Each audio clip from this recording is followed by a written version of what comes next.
క్యాంపస్‌లు Osmania university గావచ్చు, తర్వాత వరంగల్‌లో ఉన్న కాకతీయ యూనివర్సిటీ గావచ్చు.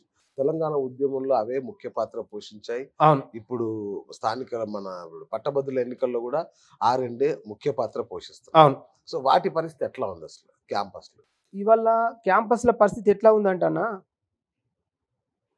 తెలంగాణ పోరాడి సాధించి సచ్చింది బిడలు. కానీ ఇవాళ ఏ ఉస్మానియాలో చూసుకున్నా, ఏ నాయకుడొచ్చినా ఆళ్ళకేదో హామీలిచ్చి పోతుర్రు తప్ప, వాళ్ళ బతుకులు మాత్రం మార్చేటువంటి పరిస్థితి గతం గాని, ఇప్పుడు గాని, హ్మ్. భవిష్యత్తులో గాని చేస్తారా అంటే, మళ్ళీ పోరాటాలు చేసి మీరు అట్లనే కొట్టుక సావుండ్రి అనేటువంటి పరిస్థితి నాయకులు చూపిస్తున్నట్టే కొడుతుంది. హ్మ్. ఎందుకు అనంటే, ఈ అమరుల త్యాగాల ఫలంతోనే కదా తెలంగాణ వచ్చింది. అంతేనా కాదా? అంతేగా. తెలంగాణ అమరుల త్యాగాల ఫలము నేడు దోపిడి పాలైన దినము. పోరాడి సాధించుకున్న స్వరాష్ట్రం, పోరాడి సాధించుకున్న స్వరాష్ట్రం, దొంగలే చెరబట్టే అమరులే సాక్ష్యం. కడుపు కోత మిగిలిన తల్లి శోకం, కడుపు కోత మిగిలిన తల్లి శోకం, అవకాశవాదులదే రాజభోగం. తెలంగాణ అమరుల త్యాగ ఫలము నేడు దోపిడి పాలైన దినము. తొలి దశ పోరులో అసువులే బాసిన, మలి దశ ఉద్యమం ఉవ్వెత్తు ఎగిసిన, తూటాలకెదురొడ్డి పోరు సాగించిన, తూటాలకెదురొడ్డి పోరు సాగించిన, పెట్రోలు పోసుకొని మంటల్లో కాలిన తెలంగాణ అమరుల త్యాగ ఫలము నేడు దోపిడి పాలైన దినము. 1300 బిడ్డల బలిదానము. ఏ ఒక్క నాయకుడైనా చచ్చిపోయిందా? ఏ ఒక్క నాయకుని కుటుంబ సభ్యులైనా చచ్చిపోయినరా? ఇవాళ ఏ ఒక్క నాయకుడైనా ఉద్యమకారులను, అమరుల త్యాగాల కుటుంబాలను, అమరులను తలిసేటువంటి వ్యవస్థ కనబడుతుందా? 1300 బిడ్డల బలిదానము, విద్యార్థి వీరుల త్యాగ ఫలము. ఏ పేదోడి నుదుటి రాత మారలేదు, గరీబొల్ల బాధలు తీరలేవు, గరీబొల్ల బాధలు తీరలేవు, బలిసినోళ్ళు బాధలు ఎరుగలేరు. తెలంగాణ అమరుల త్యాగ ఫలము నేడు దోపిడి పాలైన దినము.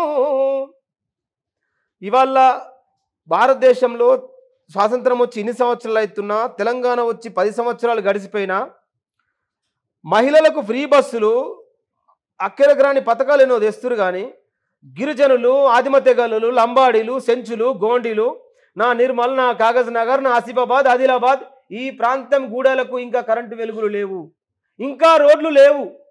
అట్లాంటి గూడాలు గిరిజన లంబాడి తండాలో కరువు, గిరిజన లంబాడి తండాలో కరువు, ఆదిమ తెగలకేది బతుకు తెరువు.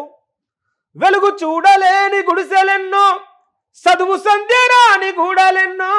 తెలంగాణ అమరుల త్యాగ ఫలము నేడు దోపిడి పాలైన దినము. పోరాడి సాధించుకున్న స్వరాష్ట్రం, దొంగలే చెరబట్టే అమరులే సాక్ష్యం. ఇవాళ విద్యార్థుల పరిస్థితి ఎట్లా ఉందండి? కాకతీయ చూసుకున్నా, ఉస్మానియా చూసుకున్నా, ఎక్కడ చూసుకున్నా పోరాటం. ఈ తెలంగాణ గడ్డ మీద నెత్తురోడిన బిడ్డల పోరాటం ఇంకా మిగిలే ఉంది, పోరాటం ఇంకా మిగిలే ఉంది అని చెప్తా ఉన్నాను. రైట్. అమరవీరుల కుటుంబాలకు ఇంటికొక ఉద్యోగం, వాళ్ళ ఇంట్లో పెన్షను ఒక్కొక్కరికి 25,000 ఇస్తాను అదన్నారు. అది సాకారం అయ్యే అవకాశం ఏమైనా ఉందా? ఇప్పుడు అదే కదా నేను చెప్పేది. ఇవాళ 5 నెలలు గడుస్తున్నా, గత పక్క పార్టీ వాళ్ళ దగ్గరికి వెళ్ళి తెచ్చుకొని ఈ పార్టీలో కండువ కల్పించి వాళ్ళకి బీఫామ్లు ఇచ్చి ఎమ్మెల్యేలుగా, ఎంపీలుగా, ఎమ్మెల్సీలుగా నిలబెట్టేటువంటి ఉన్నటువంటి సోయి, నిజాయితీగా, నిక్కాసుగా ప్రాణాలు త్యాగం చేసి ఆ కుటుంబాలను ఆదుకుందాం అనేటువంటి దాని మీద ప్రభుత్వానికి, నాయకులకి, పాలకులకి ఎందుకు లేదు? హ్మ్. అదే నా బాధ. హ్మ్. కనీసం ఏ కోణంలో చూసిర్రు? గత ప్రభుత్వం 10 సంవత్సరాలు చేంజ్ చేయలేదు కదా మీరు తీసుకొచ్చింది. అవును. ఒక పక్క అప్పులు ఉన్నాయనేది మీరే, ఒక పక్క అప్పులు తెచ్చేది మీరే, హ్మ్. ఒక పక్క ఉచితాలు ఇచ్చేది మీరే. అవును. ఇప్పటికే తలకు 2 లక్షలు అప్పు ఉంది కదా అవును. ఈ తెలంగాణ ప్రజల మీద. మీరు వచ్చి మళ్ళీ తలకు 2 లక్షలు చేసిన తర్వాత ఇక పరిస్థితి ఏంది? తెలంగాణ యువతరం ఎక్కడ ప్రశ్నించాలి? తెలంగాణ సమాజం ఎట్లా బతకాలి? ఇవాళ ముడి సరుకులు, నిత్యావసర వస్తువులు, పెట్రోలు ఏ కోణంలో చూసుకోండి, సగటు మనిషి కూలీగా నాలిగా చేసుకునేటువంటి పరిస్థితి. ఇవాళ ఒక హాస్పిటల్కి పోతే వాళ్ళ పరిస్థితి ఏంది? ప్రాణాలతో ఇంటికి తిరిగి వస్తారు. గాంధీ కానీ, ఉస్మానియా కానీ, ఇవాళ అక్కడ వరంగల్లో చూసుకుంటే ఎంజిఎం కానీ ఇట్లా ఉంది. ఇవి ఏం అభివృద్ధి జరిగినట్టు? ఏం అభివృద్ధి చేస్తారు హ్మ్. వీళ్ళు? ఏం అభివృద్ధి చేస్తారు? కానీ విచిత్రం అన్న తెలంగాణ వచ్చి ఇన్ని సంవత్సరాలు అవుతుంది. ఇప్పటికి కూడా ఆ నిజాం ప్రభు పెట్టిన హాస్పిటలే గాని కొత్తగా ఒక హాస్పిటల్ లేదన్న. ఎందుకు అట్లా? ఇవాళ నేను ఒకటే చెప్తున్నా. ఈ మెజారిటీ ప్రజలకు అర్థం కావాల్సింది ఏందంటే, ఇవి 2 ఈ మెజారిటీ ప్రజలకు అందనివ్వరు. ఎవరొచ్చినా. అచ్చా. ఇది ఫ్యాక్ట్. ఓకే. విద్య, వైద్యం. విద్య, వైద్యం. ఎందుకు? ఇవల్ల ఒకప్పుడు చదువుకునేటోళ్ళు. ఇవల్ల గవర్నమెంట్ విద్యా సంస్థలు మొత్తం కుంటుపట్టిపోయినాయి. ఉందా? హ్మ్. గవర్నమెంటు స్కూళ్ళల్లో ఎడ్యుకేషన్ ఇంప్లిమెంట్ అయితుందా? హ్మ్. ఒక ఉన్నతమైన చదువులు అందించేటువంటి పరిస్థితిలో ప్రాథమిక పాఠశాలలు ఉన్నాయా? మూసివేసిర్రు కదా బడులు. హ్మ్. ఒకప్పుడు చదువుకునే వాళ్ళు ఈ తెలంగాణ వచ్చిన తర్వాత చదువు కొంటున్నారు. హ్మ్. చదువును కొంటున్నారు. ఇవాళ కూలీనాలి చేసేటువంటి తల్లిదండ్రులు ఆ బిడ్డలు వేరే బిడ్డలు ప్రైవేట్ స్కూళ్ళలో పోయిన తర్వాత నాయన నేను కూడా బడికోతా అంటే అరకొర జీవితంతో ఉన్నటువంటి ఈ కూలీనాలి చేసుకునేటువంటి తల్లిదండ్రులు అయ్యో నా బిడ్డలు ఎక్కడ బాధపడతారని చెప్పి ఇలా కార్పొరేట్ స్కూళ్ళలో తోలిస్తే సంవత్సరానికి ఒక 50,000 రూపాయలు ఆ స్కూల్కి ఫీజు అవుతుంది. అవును. వీళ్ళు బతకడమే గగనం. అట్లాంటి పరిస్థితుల్లో లేనప్పుడు మానసికంగా ఆ పల్లెటూరు అంటే చిన్న చిన్న మన ప్రాథమిక గవర్నమెంట్ స్కూళ్ళకు పోవుడే ఇజ్జత్గా సవాల్ అయిపోయింది. అవును. ఆ స్కూళ్ళకు పోలేని పరిస్థితి, ఈ స్కూళ్ళకు తోలివేలేని పరిస్థితి. ఇక సామాన్యుడు ఎక్కడికెళ్ళి బతాడు?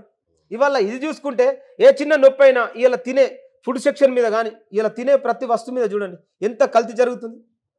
ఎట్లాంటి కల్తీ జరుగుతుంది? ఆయిల్ విషయంలో కానీ ప్రతి ఒక్కటి అల్లం పేస్ట్ కడికెళ్ళి కూడా మన అరటి తొక్కలు నూనె మన అరటి గుజ్జును మిక్సీ చేసి పెట్టేటువంటి పరిస్థితి. కుళ్ళిపోయినవి కూడా వేస్తాంట. కుళ్ళిపోయిన అల్లం, కుళ్ళిపోయిన అన్నము మన కుళ్ళిపోయిన అట్లా అంటే ఆరోగ్య విషయంలో కూడా ఎంత నెగిటివ్. ఓకే, ఇవిట్లున్నాయి కదా, ఇంత నిర్లక్ష్యమో కార్పొరేట్ హాస్పిటళ్ళు అవును.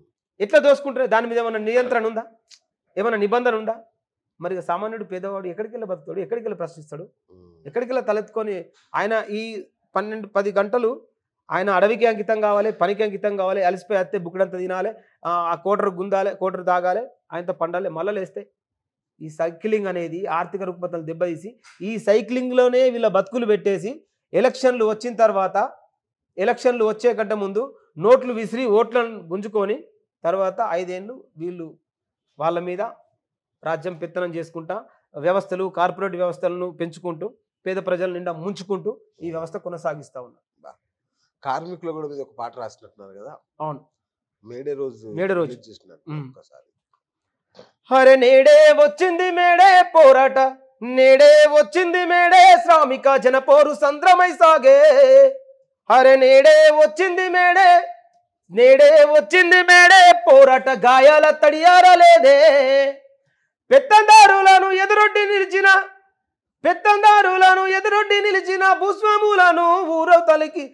భూస్వాములందరినీ ఊరవతలికి నెట్టి నేడే వచ్చింది మేడే పోరాట గాయాల తడియారలేదే. నేడే వచ్చింది మేడే శ్రామిక జనపోరు సంద్రమై సాగే.